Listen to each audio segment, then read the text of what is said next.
Well, good afternoon, viewers. Today we have an '07 Mitsubishi Outlander. It's brought here for a problem. After refueling, the vehicle will not start. They have to use clear flood mode to start it. Otherwise, it runs fine, no apparent issues. I asked them if the check engine light was on, and they said it had come on. Now, apparently they've had this looked at another shop, and the Purge solenoid has theoretically been replaced already. So first and foremost, we're going to scan it and see if there's anything related to the check engine light problem, and look for case histories and see what's common to cause this besides a Purge solenoid. So this is a new vehicle. I've never scanned this before. Hopefully it'll auto ID. Mitsubishi. Let's see if it'll auto ID it. 2007 and newer, so let's see if it'll pick it up. Key is on, battery charger's on it.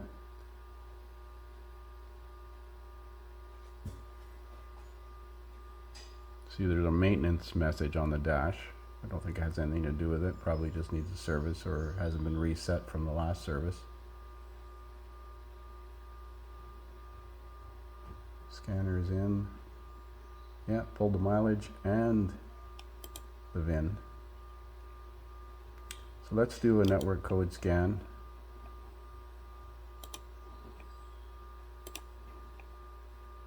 See, it says key on, engine off, so that's why I have a battery charger on it. Some of these network scans take several minutes, so I don't want the battery going flat. Cylinder 6 misfire detected. System 2 lean, bank 2. Evap emission system incorrect purge flow. Well, that would be concurrent with an overfueling event. Now, they told me that the Purge solenoid's been replaced, so we're going to have to find out exactly where that lives. Tail light circuits, tire ID reception, TPMS codes, and we're just about through 14 controllers, 15 controllers. Looks like 15. So we got to chase this 441. The rest are misfire, could be related. System 2 lean, bank 2 could be related if it's incorrect purge. So let's find out where that Purge solenoid lives. So I'm going into Snap-on component testing here, and the Purge solenoid component information. On-off type solenoids grounded by the PCM, mounted on the back of the intake manifold plenum near the throttle body opening. Well, let's have a look. So that Purge solenoid lives way back down under there, and I can see a new part. You can see the corner of it there, right there. I took the brace across the struts off and the engine cover off. I'm going to take the air induction hose off. Yeah, so I can get in there and actually check to see if it's flowing. So with the air filter, air cleaner housing out of the way, it's a little easier to see in there. So you can see this upper hose, this one here, is the vacuum line to the Purge solenoid.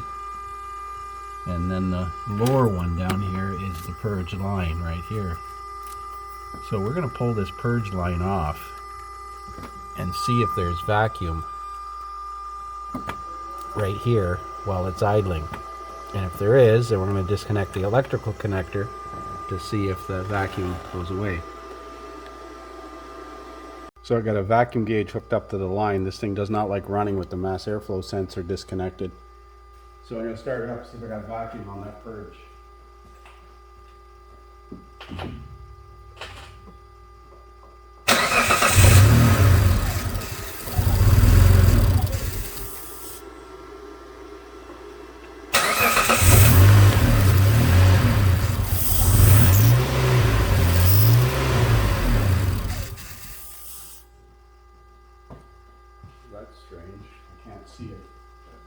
had vacuum there when it was running before.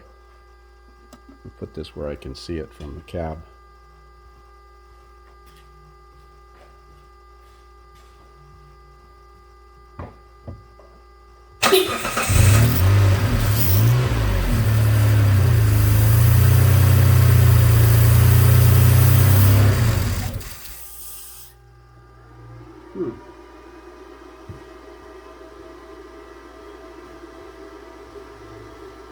I'm going to see if I can get this to run.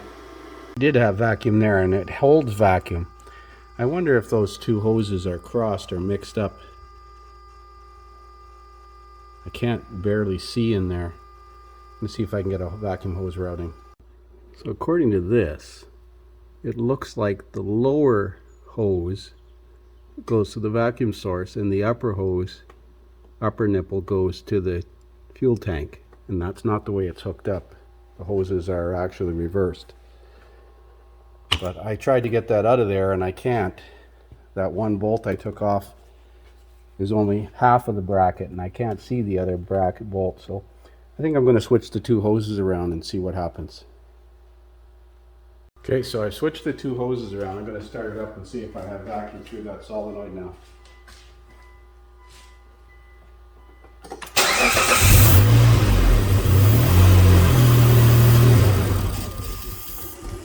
Okay, so there's no vacuum through that solenoid with the hoses connected like that, unless that purge solenoid is just turned off. I'm going to switch these two hoses around one more time and see if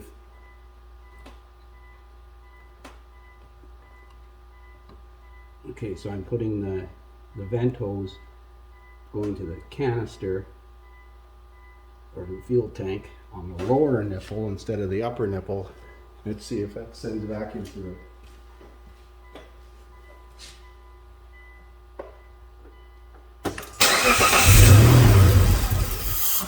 Well, as you can see,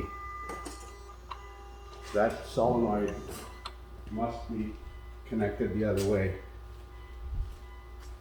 So we're going to reconnect it, install the mass airflow sensor, and see if we can do a purge and seal test or some kind of evap system test. Okay, so we're going to go back in and clear the codes in this thing. I'm sure we generated a mass airflow sensor code by having it unplugged. Engine clear codes. Say yes. Continue. Let's see what we've got. Engine running test with the data list. Injectors, no, we don't want those. Special functions maybe. Basic ignition timing, evap leak monitor. Evap monitor test. Which one are we going to do? Let's check this one. With the engine running and the idle speed below 1,000, the monitor can be started to keep the accelerator head on line position during the test. Okay, what's the other one? Evap monitor test. This test will force the evap system to run. This will not run the small leak test or change the monitor status. Okay, so I think we're going to try this evap test. Test may take up to 20 minutes. Any failure detected during the test will be stored as a DTC. Start the engine.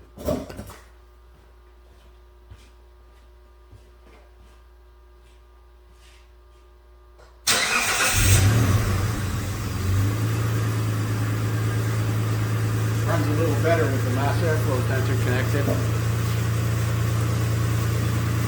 I put the air induction system back together.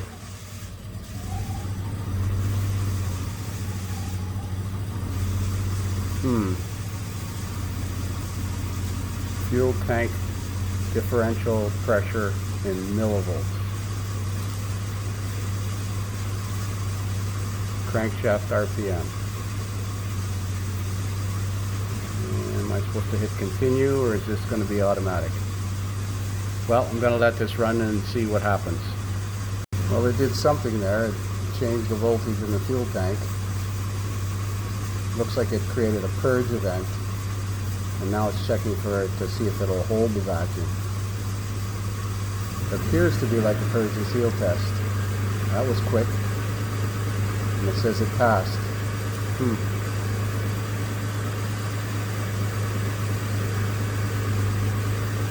Alright. Let's see what this test does. Clear DTCs, turn ignition off, and check again. Okay, so we're going to try this evap leak monitor. Keep the RPM below 1,000.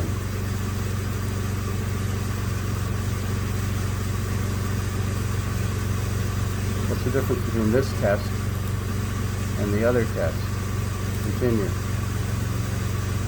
During this test, the ECM will automatically increase the engine speed to 1600 and it may take up to 10 minutes. Okay, let's go ahead.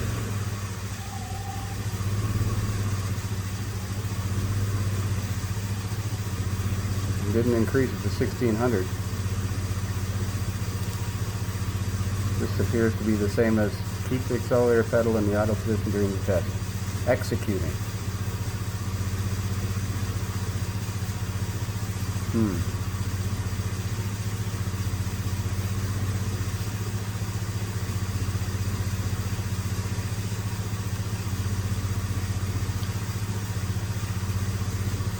Of course, we're not going to know if this hard start, no start condition after a fueling event. Oh, come on, don't stall. This appears to be the same damn test that I just ran. Purges the tank, drops the vacuum, drops the pressure, and then checks for a leak off.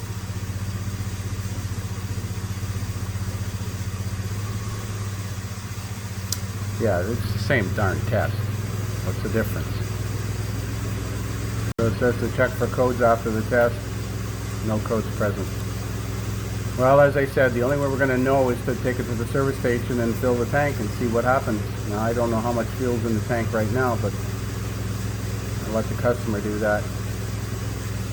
That was under special functions.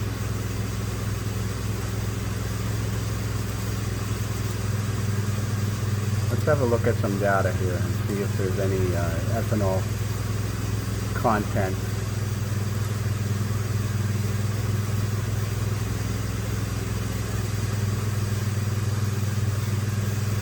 I'm going to look around. I'm just looking at engine data while it's idling here, and I see short and long-term fuel trims are, 0 to 2. Both forward oxygen sensors are switching textbook. 80 to 920 and 80 to 900. Didn't see an ethanol content parameter.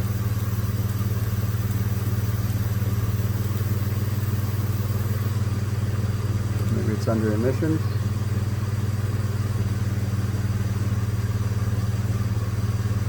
Closed loop using O2, closed loop using O2.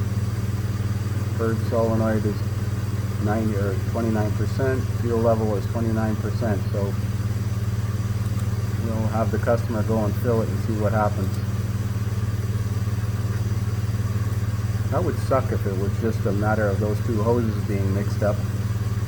Now the customer did say that after they changed the purge solenoid, the check engine light came on, where it hadn't been on prior to this. It just had the symptom where after fueling it wouldn't start. You'd have to use clear flood to get it running. So we're going to take this, have this customer take this to the service station and fuel it and see what happens. So look what I found for DTC P0441.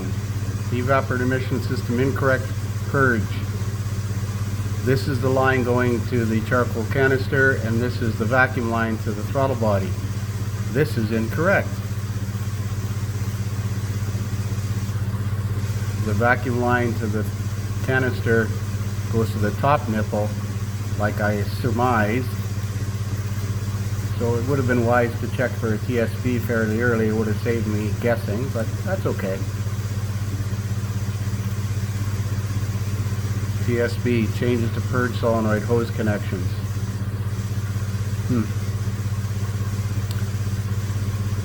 Well, let's let the customer fill it with fuel and see what happens.